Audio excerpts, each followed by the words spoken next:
This is Creative Banter. Finding the time to head out into nature, especially for extended periods of time, can be a daunting task as you find your life becoming more complicated. While neither Ben nor I share in the exact difficulty that a listener is facing, we do our best to discuss how to find the time for photography in a busy life. We talk about how important it is to alter your mindset away from the idea of constantly being in nature, like what is so often shown on social media, and toward a mindset that prioritizes photography locally or perhaps changing what you photograph altogether. And while visiting the same locations time and again can seem like it would lead to creative stagnation, we discuss how it can, instead, lead to more intimate photographs that hold deeper meaning. Let's dive right into it, shall we?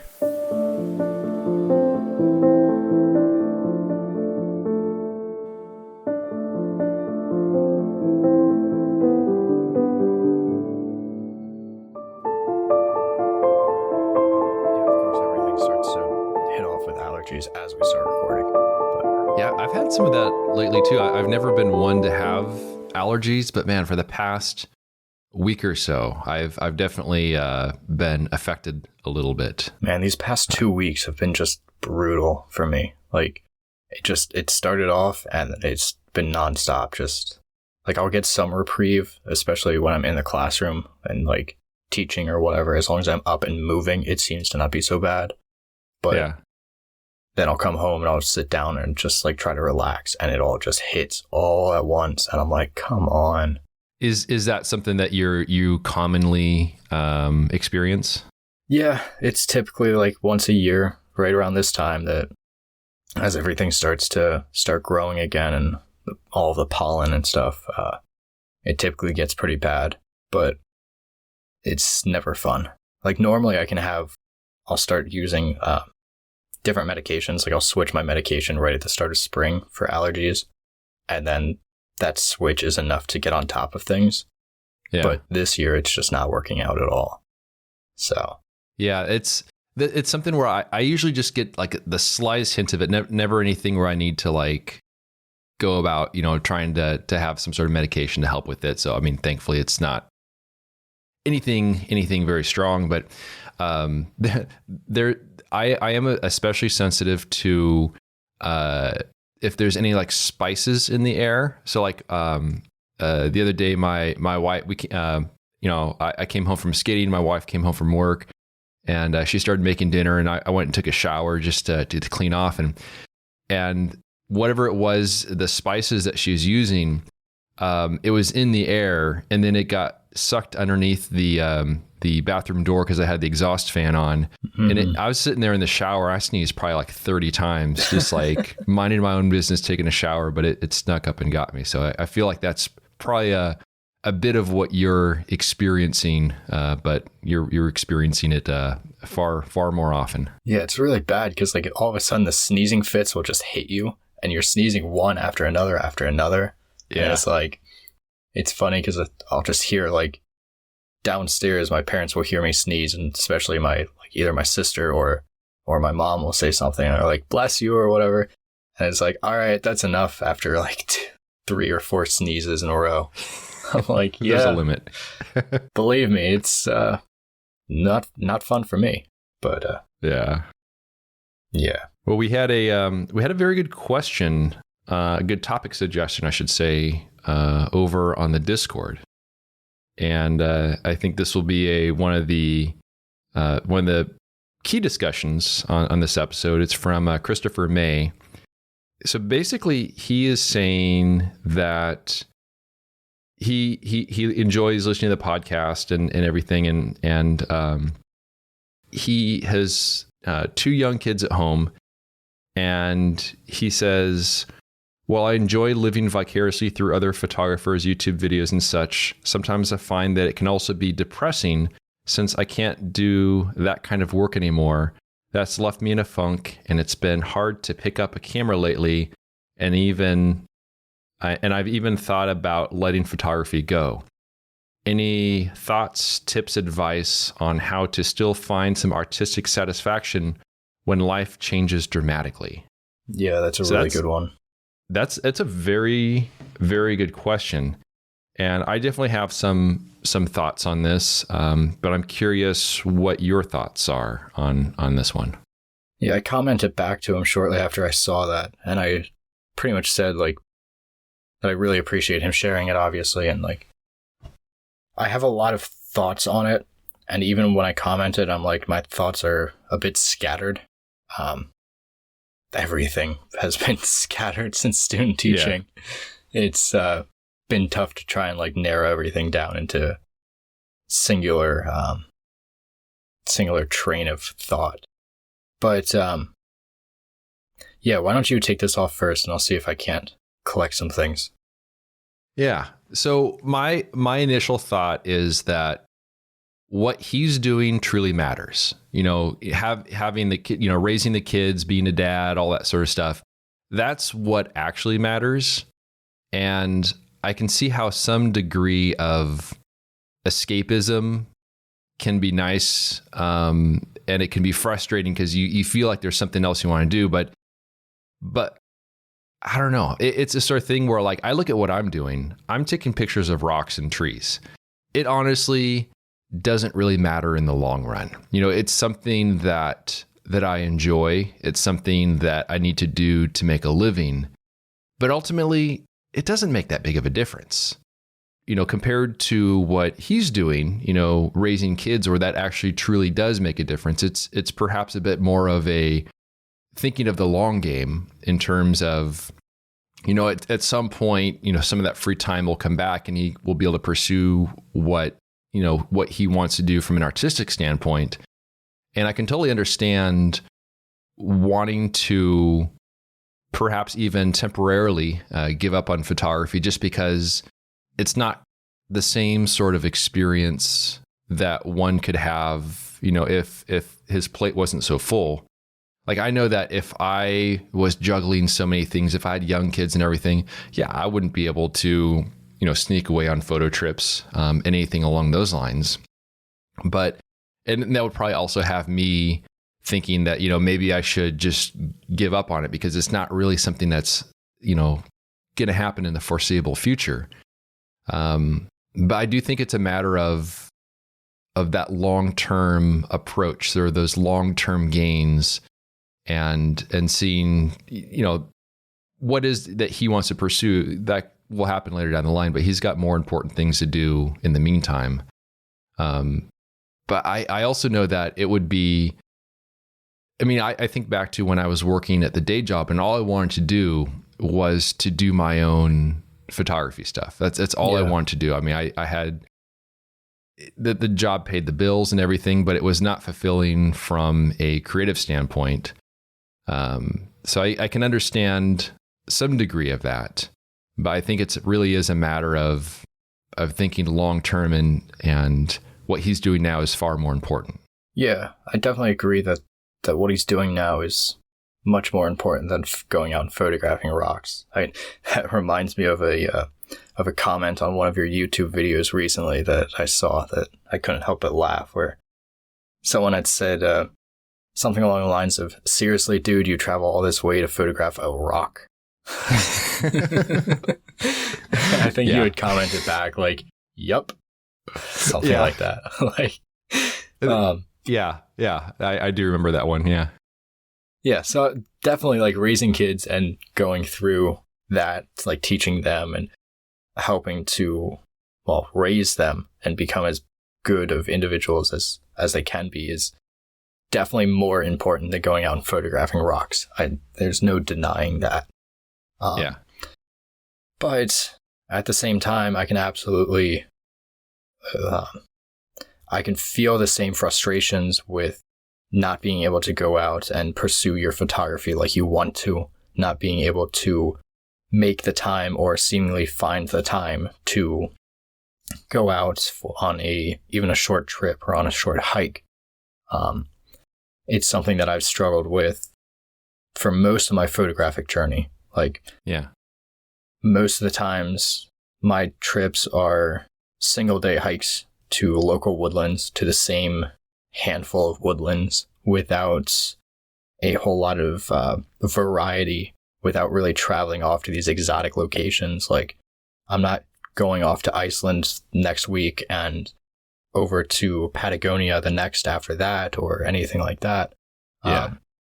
But that required a major shift in my thinking.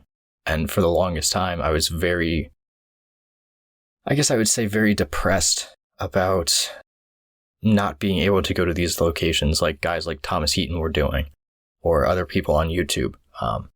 Seeing these people travel all over the world and all over to these grand vistas and photographing these epic sunsets and everything. So, not being able to do that and being forced to sit back and really reflect on what I want out of photography. Like, what do I want that is going to give me the most, but also is going to fit with my schedule, with my newfound life, the way that things are going in my life, etc.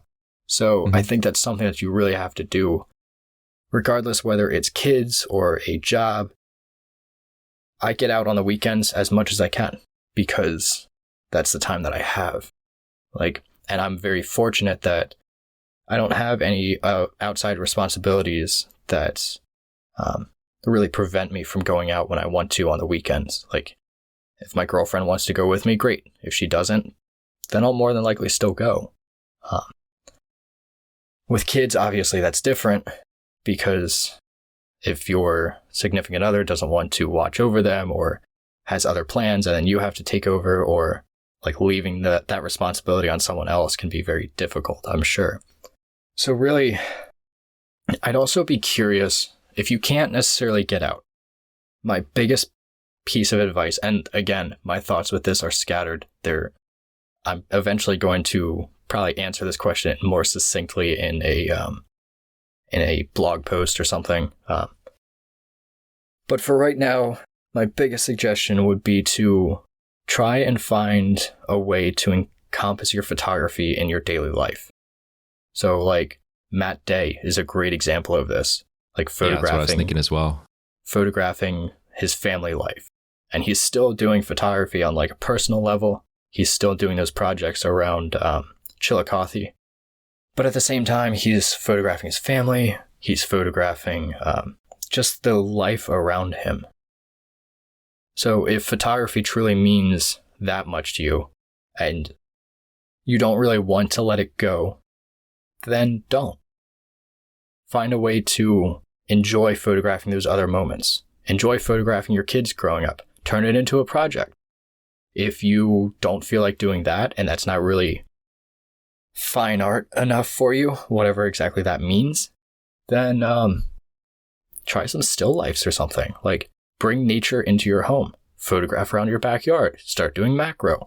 There are so many different ways that you can sort of shift your photography and make time for certain types of photography that you may not have otherwise thought about.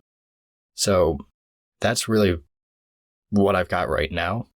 And I'll have more later on as I start ending my student teaching and can actually think a little bit more besides teaching. So yeah, I mean, when you brought up Matt Day, that was also something that I was thinking about, because I mean, those sort of photos are the ones that make more of a difference. I mean, those are the ones that you look back on and, you know, having that level of quality photography of one's family. I think, you know, that's far more special. It's certainly a full different experience. It'll probably be rather chaotic in the moment. Perhaps an excuse to buy a Leica. I don't know. Yeah, really. Yeah. Go for it. Let me know how it works out. But yeah, I mean, I definitely see how, you know, when you don't feel like you have the same degree of flexibility, it's got to be very frustrating. But I think it just comes down to it's the long-term game and trying to find. One thing that I wrote down as you were talking was just the phrase small victories, whatever that means, just on on a daily basis, just, you know, something just to scratch that itch just a little bit. Maybe, and as you mentioned, maybe in terms of projects or something like that. But But yeah, that's something I can't relate to as a cat and dog owner is far. I mean, I can just lock them out of the room. They don't know how to use doorknobs. So it's much Not yet. not yet. Well, one of the cats kind of figured it out, but hasn't quite figured out the turning of the knob. But he'll hang from it. But, yeah. It's only a matter of Yes. time, Ben. Soon enough, we'll just have cats doing the podcast instead. You know, I do have a cat on my mug right now. It's not an actual cat. There's a picture of one that's staring at me. So I think there's a future in this. Yes. Yeah, I mean, just try different things out. That's the biggest suggestion that I could give you, is to try different types of photography, try documenting your daily life like what Matt Day does. Start bringing nature inside the house and doing like still lifes. It's something that's very accessible.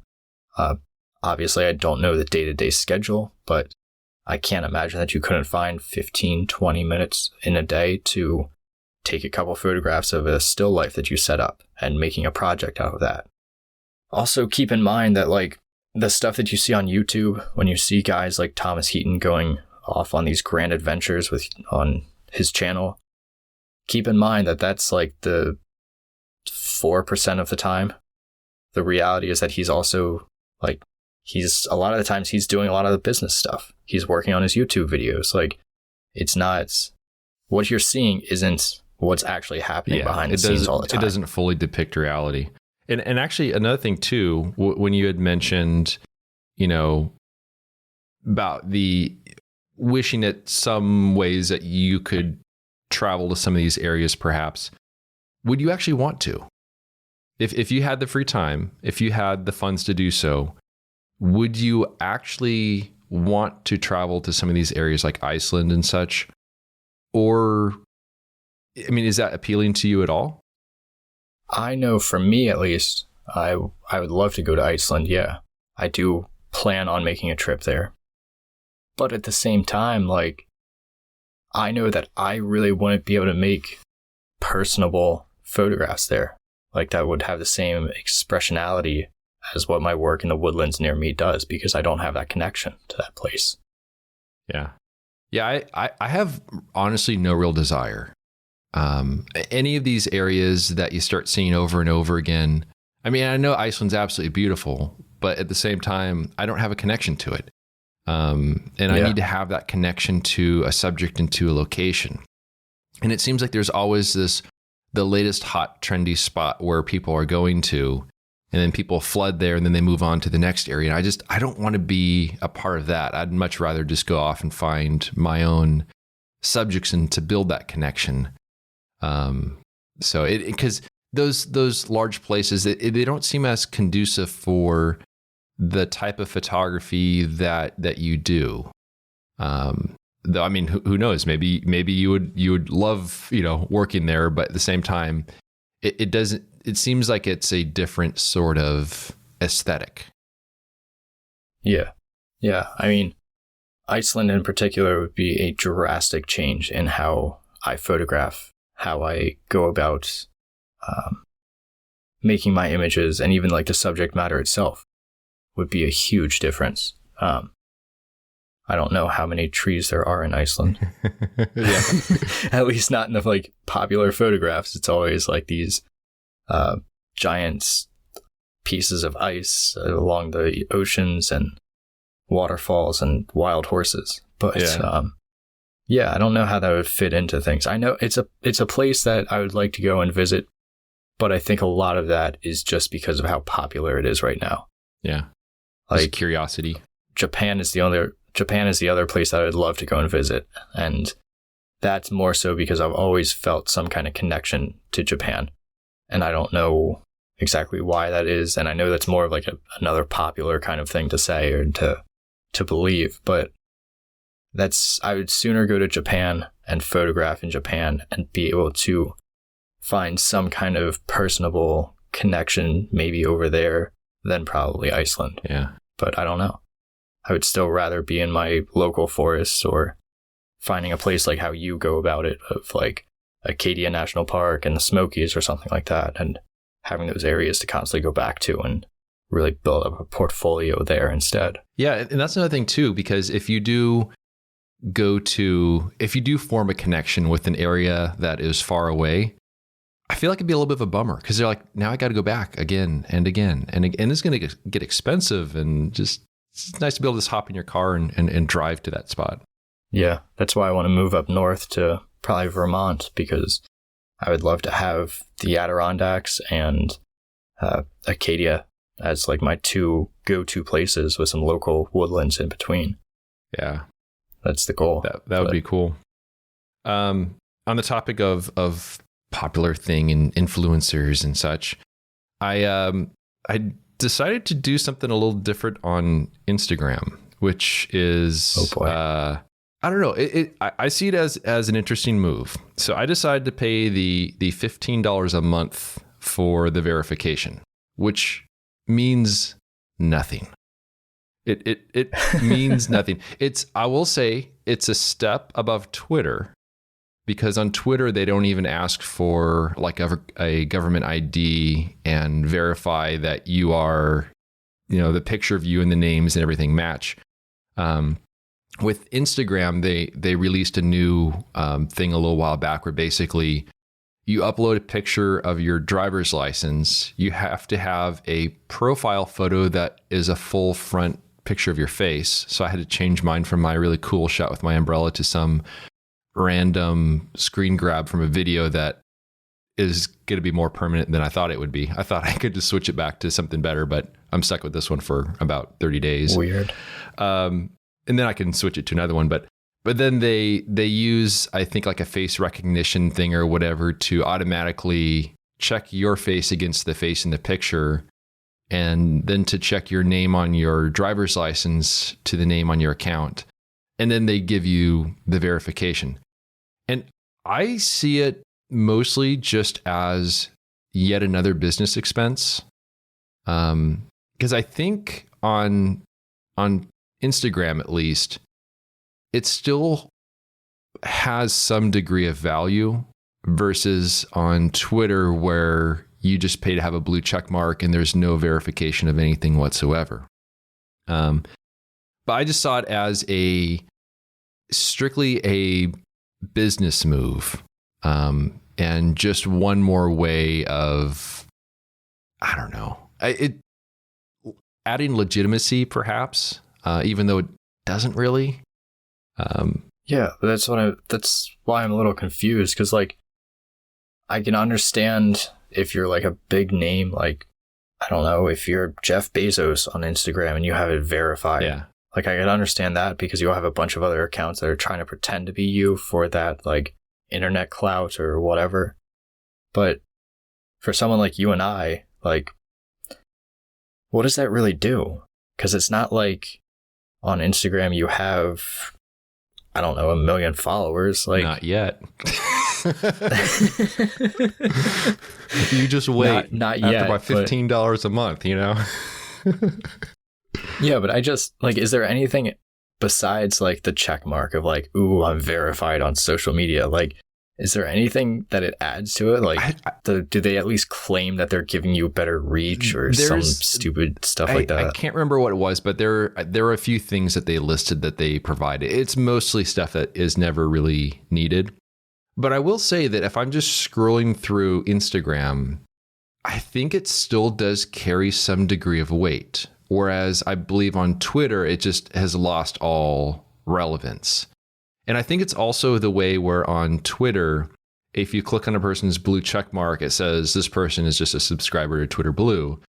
Versus if you click on that check mark on Instagram, it'll say, verified on this date. And it says, this person is either notable or they're paying for the thing. So it's a little bit different in the execution. And I don't plan on buying it for Twitter unless they do change it to some point where it actually does offer some degree of actual verification. And then maybe at that point, but yeah. And so I just think it's one of those things where it makes no real difference, but maybe it does. I don't know. I don't like giving money to the evil Facebook. But at the same time, I do find that Instagram actually is a probably where I have the most significant actual reach, and then also in terms of networking and stuff along those lines. Yeah, I guess so. I don't know. Maybe it's just my perception on social media as a whole that's like, I'm very jaded over it. But and I don't know. I just couldn't imagine spending $15. That's little more than half of what I spend on my website each month just for a little check mark on a social media platform when I don't have any like true veracity anyway. And I don't know. Another thing too, when I was on Instagram, I know that some people, and this is something we've talked about in the past, some people get caught up on like the number of likes. And for me, I honestly don't really care. I see it as a fascinating thing just to see how an image is perceived. But the actual number, I don't really care about. But one thing I found, which is interesting, is what matters more to me is to see the actual names of the people and see the actual people that are like, and to me, I place more emphasis on that because it makes it more real. But one thing I started doing is I went through some of the past several posts I had and looked at the list of all the people that had liked the image. And more specifically, I looked at all the people that I'm not already following. And I went down that list, and I was, because my account had changed over, I don't know, a year ago. I don't know, maybe a little bit more than that. And I went to a new username on Instagram. And so I lost a lot of the original stats and everything from my other account. So there's people that I wasn't following that I should be following. So I went and tried to like catch up with all these accounts that I wasn't following that I needed to follow. But it was actually quite fascinating going through all of these, this whole list of people and looking at their work and discovering all of these really talented photographers who I hadn't heard of before. And so I really enjoyed going through and then looking at their work, following them. And in the process of doing that, and kind of what I'm getting to here is that there was something I found which was rather fascinating, which is the accounts that had the profile image, the avatar that they're using. If the picture of them was in black and white versus in color, they often had better work. And I'm not quite sure why this is, but after a while I noticed this trend. I looked through it. All right, there's the person, they're using their actual name, their profile images in black and white. I clicked on, I'm like, oh, this is very impressive. And I don't know why that is, but there's something about that. So I think in about a month, when I'm able to change my profile image on Instagram, I think I have to go black and white now. I think it just adds more legitimacy. That and the tiny little blue dot that I pay $15 a month for. So, That is fascinating perception. Yeah. But I think that's the way that a platform like Instagram can be quite useful in terms of from like a networking standpoint, but also discovering other photographers. And so I enjoyed that. I had some fun with it. So, but yeah, that's my Instagram story for the week. It's funny because I think my Instagram profile, most of my profiles are typically in black and white. Which makes sense because you shoot mostly black and white, just a common theme. Yeah. But I don't think that correlated with how good my work is. I think you're just think Ansel Adams' picture is going to be black and white on his profile. So, Yeah, I don't see the correlation. One of the other things that we had on the Discord, and this kind of goes back to Christopher May's question and prompt, was bursting through the invisible barrier of overfamiliarity, and like of going back to locations time and time again, and how you navigate that and get around the potential downsides that you might see of, oh, I'm just going back to this local park or going back to Death Valley time and time again, and still being able to create fresh and unique work. I'd be curious to see what you have to say about that. I guess a lot of it depends on the size of the place. So like if you're talking about, let's say like a smaller location, like more of like a local area, I do see how a smaller area could perhaps be a bit more difficult from that standpoint. But a larger area, like Death Valley or something like that, I mean, you could explore that place for the rest of your life. And if it's during the summer, it won't be a very long time. But you can explore Death Valley for forever, and you're going to keep finding more and more places. But in terms of returning to areas, like specific areas of the park that are familiar, I'm a huge fan of that. A lot of it is because when you do revisit, what you notice is you notice the change. So after a while, the things that are familiar and the same, those things are the constants. They're the steady thing. But you notice those small changes or those big changes when you go back. And to me, that gives me a sense of direction with the work, where otherwise I might be very intimidated by everything around me. But if you go, hey, there's a rock fall over here, I'm going to go check that out, or something like that. I think that is one of the things I enjoy about the process of returning to an area, and also experiencing it in different conditions, different seasons. So I mean, a place like Zion, which I've returned to every year on dedicated photography trips since 2009, I'll never get tired of that place. And it's not a big park either, but I'll never get tired of it just because things change so much. There's always a variety of new and interesting things. And so in that sense, I think a lot of it has to do with the location itself. Because I know that you often visit like kind of the smaller, more local areas, and that might be a bit of a different situation. I don't necessarily think that it is. I just went back through and I've been tracking my mileage and which locations I go to for each of the trips and when I go on them, that kind of deal. And I just looked back at that, and there are, I think, I've gone to 3 different parks so far this year. I've gone to one of them 5 times. Does that mean that every single time that I've made a photograph? No, not even close. Yeah. But I'm still going back, revisiting. I'm learning different trails within these parks. There's a park that's not too far from me, maybe 10 minutes from my house. And it's one that I've had an interesting relationship with because in 2021, in January, was when things really started to click for me in terms of more contemplative photography and slowing down and not prioritizing the capturing of a photograph every single time that I go out, and just enjoying being out in nature.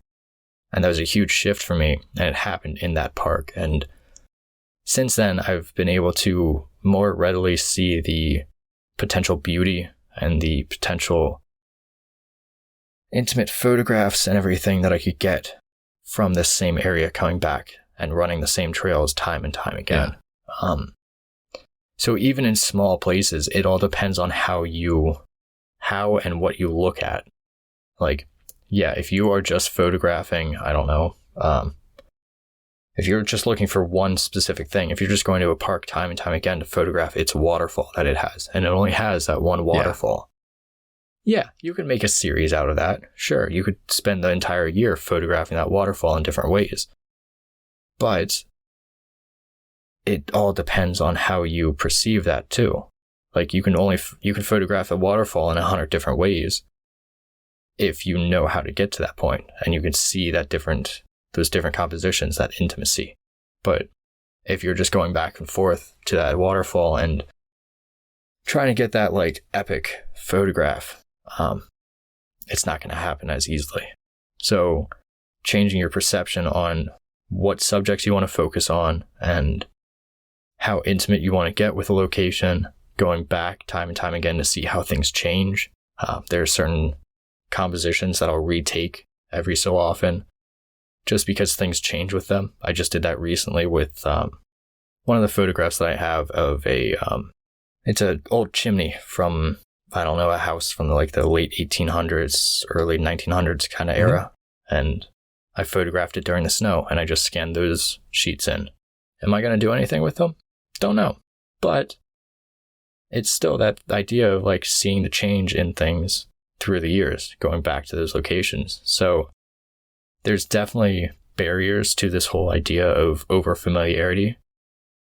But if you can get past those and you can start looking at a location, not necessarily for its photographic value, but for the value of just going out into nature and enjoying nature, things will start to come to you more easily over time, I think. Yeah, that's a very good way of putting it.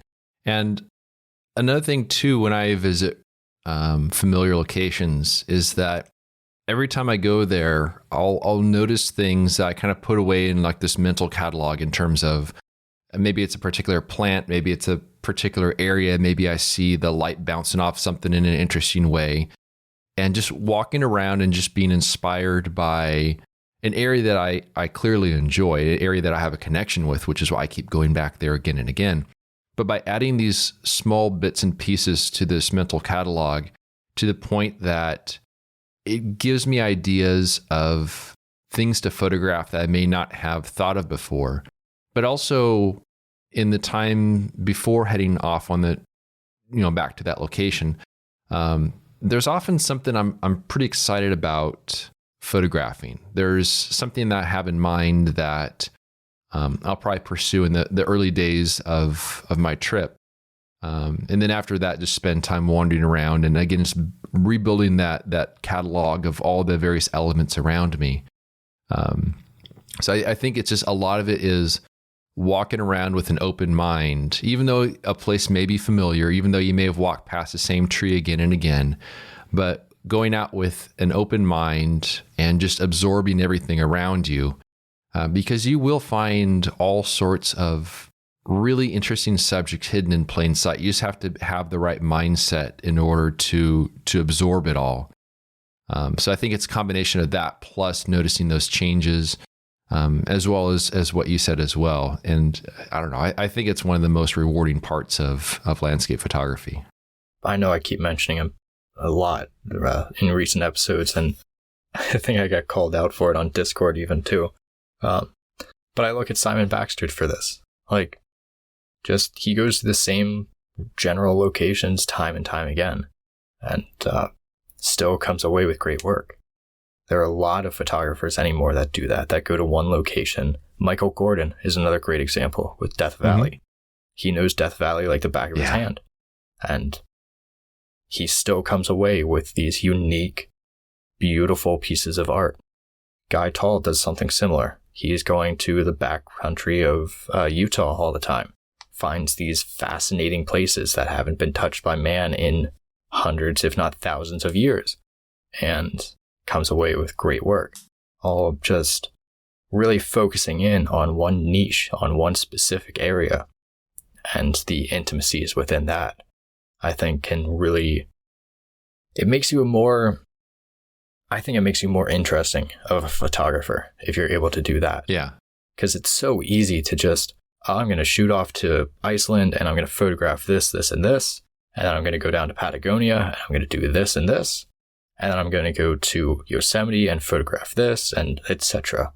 Like, that is so easy to do. Which feels very unfulfilling to me. Yeah, it's very easy to do. It's very, like, placated, I guess would be a word for it. It's just like, everything is face value and nothing more. Like, there's no depth to it. And it's very difficult to show that depth when you're just copy and pasting these compositional ideas. So yeah. And the other thing, too, I was thinking, like, if you were to view, whether it's on Instagram or wherever else, like a photographer's portfolio, it's interesting how there are some people that will have a very cohesive look among all their photos. It's, a variety of different subjects, probably all in the same genre. So, let's say it's all landscapes and such, but a variety of different locations and different conditions. But there's something very unifying about all those images where you can hear the voice of the artist coming through in the work.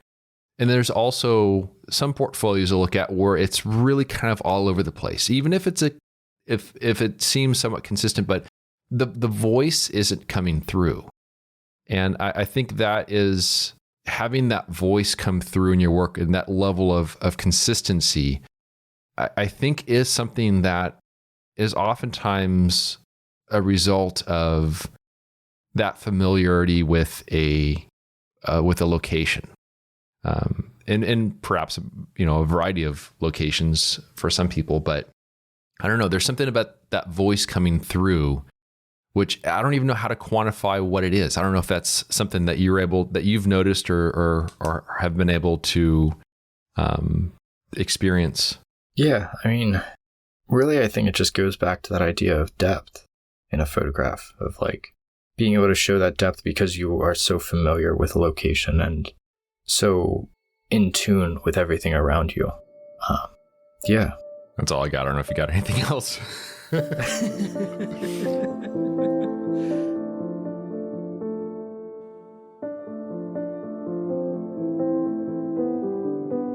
I hope you enjoyed our creative banter.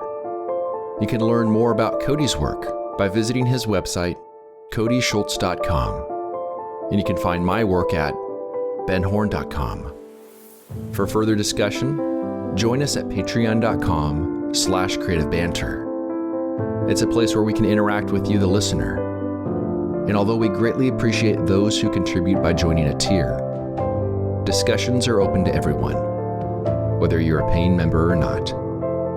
Thanks so much for listening, and we'll see you around next time.